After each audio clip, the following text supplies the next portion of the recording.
Spiderman, Spiderman, does whatever the Spider can. Spins a web any size, all reviews full of lies. Look out, here comes the Spiderman. Is he bald? Yes he is. Lack of physics stinks the piss. Do you care? Of course you don't. Linneman's gonna vote it away there. There goes the Spiderman. That's it. Smell that ass! Stupid fucking Spider-Man. What the fuck is wrong with you? You guys don't know good gameplay design. What the reviews didn't see this shit, or this shit, or this shit. Who cares about physics? Stop it. All is forgiven. Quality. That's it. We'll forgive all of it. Why? Because Spider-Man.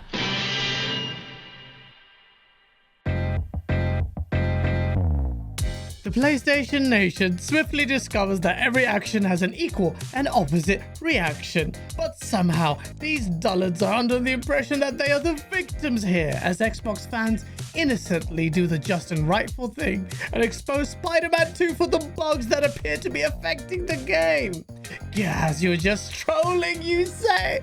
What? Well, if I am, then what is one of the most hardcore PlayStation fanboys in the world saying? Everyone was saying this is the greatest Spider-Man game ever. Oh, it's perfect, it's flawless, it's amazing, yada, yada, yada. I didn't hear not one reviewer tell me this game has bugs. And I think that is disgusting.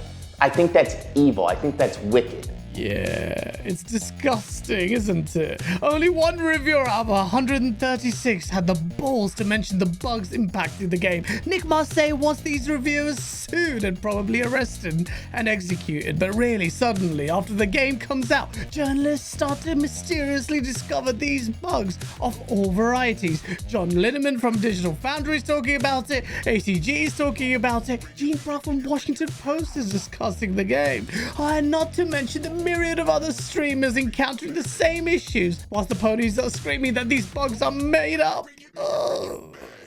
This game is buggy hell. There are game-breaking bugs in this game. The insane thing is, PlayStation fanboys pretend that the vengeance from the Xbox side isn't justified after launching what will go down in gaming history as one of the biggest hate campaigns against a game. And that game is Starfield.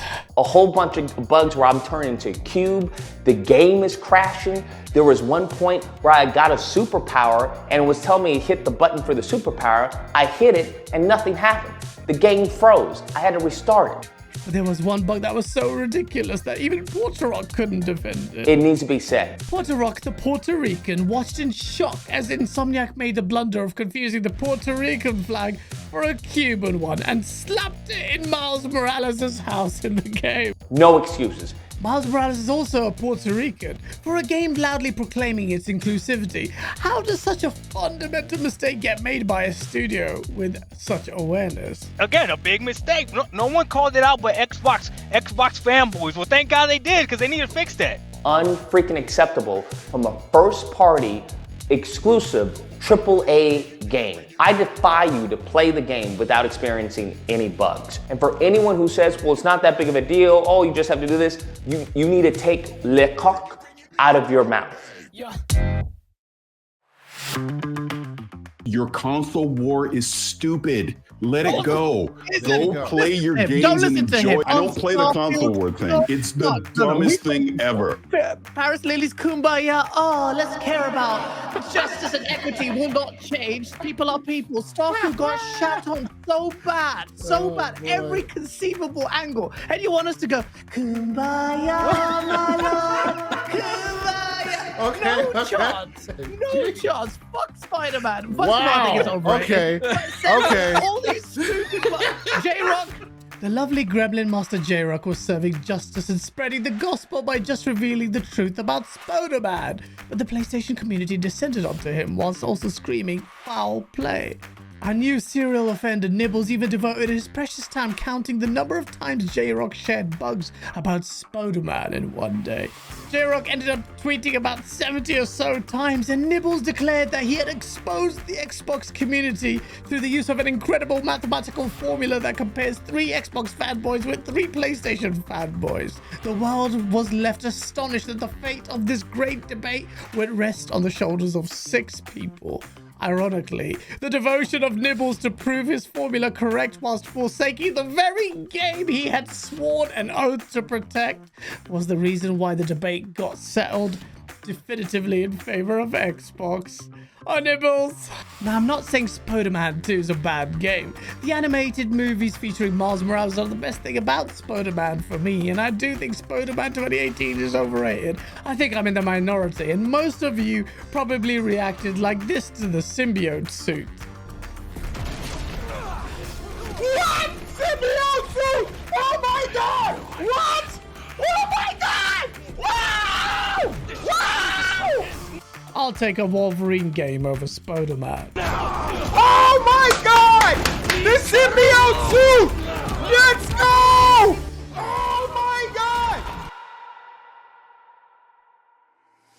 Spider-Man is a one-and-done game, and pretty brief one at that. Most ponies were done with the game on the weekend. So whilst the ponies are struggling to reconcile the silence over their first-party roadmap, they've been doing what they do best. Cry about Xbox, look at sales figures, and of course, Xbox Game Pass. But the timing couldn't be worse. Mid-narrative Starfield was announced to be the best-selling game in September and top 7 for the year in a very competitive year. The stables watch as their narrative about people not buying games because of Xbox Game Pass crumble. Starfield also simultaneously led the biggest jump of Game Pass subs ever, exceeding even Xbox's estimates by a big margin.